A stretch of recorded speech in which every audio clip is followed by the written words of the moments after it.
Bonjour, ravi de vous retrouver dans Passer à l'action, votre émission dédiée à la bourse sur le web. Aujourd'hui, nous allons découvrir le rôle de l'expert comptable lors d'une introduction en bourse. Nous allons rencontrer à cet effet M. Faisal Mokwar. Il est expert comptable et président directeur général de Fidara. Monsieur Mokwar, bonjour. Bonjour. Merci beaucoup d'avoir accepté notre invitation pour cette émission sur le web dédiée à la bourse, Passer à l'action. Alors aujourd'hui, on va se concentrer sur le rôle de l'expert comptable. Vous êtes expert comptable. Quelle est l'importance de votre rôle dans le processus d'introduction en bourse? Notre rôle, il peut se situer à deux niveaux, hein.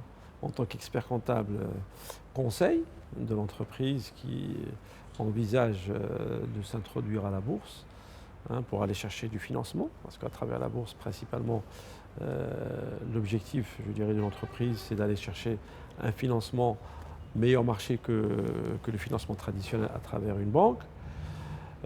Ou bien, en tant que commission aux comptes, si jamais la société a déjà un commission aux comptes, compte tenu de la taille qu'elle peut avoir, comme vous le savez, pour les sociétés à responsabilité limitée, aujourd'hui, c'est à partir de 50 millions de dirhams, les entreprises doivent avoir un commission aux comptes.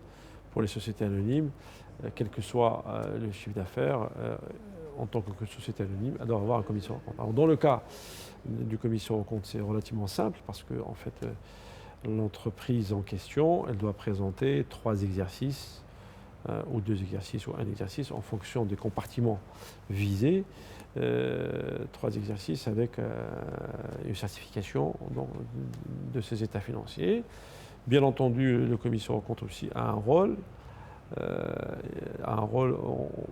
dans le cadre de la note d'information, qui est élaborée par l'entreprise avec son conseil. Si c'est un conseil qui est autre que l'expert comptable, il va se donner une appréciation et délivrer une attestation pour fournir le dossier tel qu'il est exigé par le CDVM. Ça sera la note d'information, plus l'attestation du commission aux comptes, plus les rapports qu'il a produits sur les années précédentes ou les exercices précédents, l'introduction. Vous pouvez agir en amont, c'est-à-dire même dans la réflexion, pour conseiller à votre client que c'est peut-être le moment d'aller en bourse, et puis aussi d'un point de vue opérationnel lorsque on décide d'aller s'introduire en bourse. Alors, ça montre quelque chose, ça, c'est que ça nécessite une transparence de la part de l'entreprise, une bonne gouvernance qu'il va falloir transmettre, accepter qu'on découvre la manière avec laquelle on gère l'entreprise. Est-ce qu'aujourd'hui, vous sentez que c'est accepté au sein de l'entreprise marocaine? Est-ce qu'il y a encore des freins? Est-ce qu'il y a encore des résistances? Ou est-ce que ça change? Aujourd'hui, on constate qu'il y a une évolution. Une évolution, pourquoi? Parce que, pour ne rien vous cacher, c'est qu'on est aujourd'hui dans une phase de transition où il y a un passage de témoin qui est en train d'être opéré. Ce que j'appelle passage de témoin, c'est-à-dire il y a une ancienne, je dirais un management relativement à l'ancienne, et puis un management nouveau qu'on constate aujourd'hui, qui est en train de prendre le relais et qui arrive avec des idées modernes, des idées nouvelles en matière de gouvernance dans l'entreprise. Parce que quand on veut s'introduire en bourse, en fait, il faut je dirais, l'aspect gouvernance est un élément important.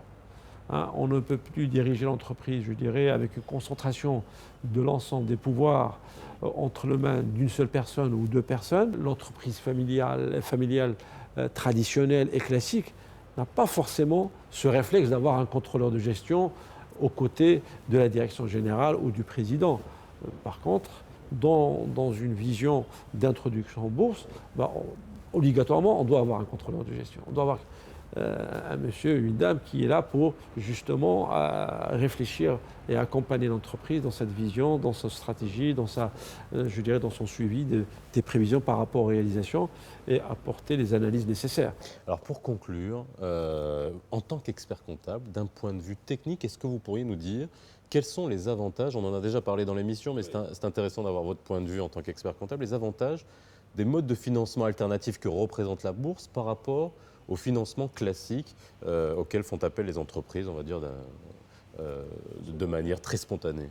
Les avantages, c'est que en quelques mots, quand on va chercher du financement à travers la bourse, les avantages, c'est d'abord sur un plan de coût. Le coût, il est relativement moins cher que le financement auquel on pourrait avoir. Ça, c'est un comptable qui parle. Hein, Ça, c'est c'est oui, ça coûte. c'est important. Un chef d'entreprise, il va chercher toujours à optimiser ses coûts. Pour pouvoir améliorer ses performances, il faudrait qu'il cherche quels sont les leviers qui vont lui permettre d'améliorer ses performances. Alors pour améliorer les performances, bien sûr, il y a le développement, il y a le chiffre d'affaires, etc. Mais aussi il y a les coûts que l'entreprise donc, en fait, enregistre.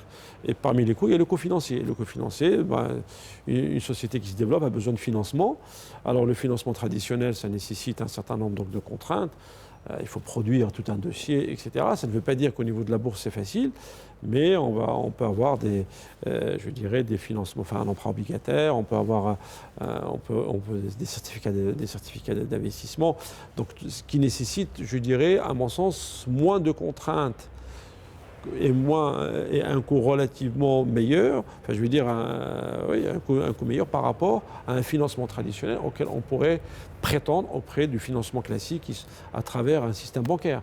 Et ça, je crois que c'est un élément qui est déterminant parce qu'on peut faire des fois des économies de 1 point, voire 2 points ou 3 points en fonction je dirais, des besoins, enfin, en fonction aussi disons, des performances d'entreprise en fonction du poids qu'elle peut représenter. Merci beaucoup d'avoir participé à Passer à l'action. Nous, on se retrouve très bientôt dans ce magazine. À bientôt.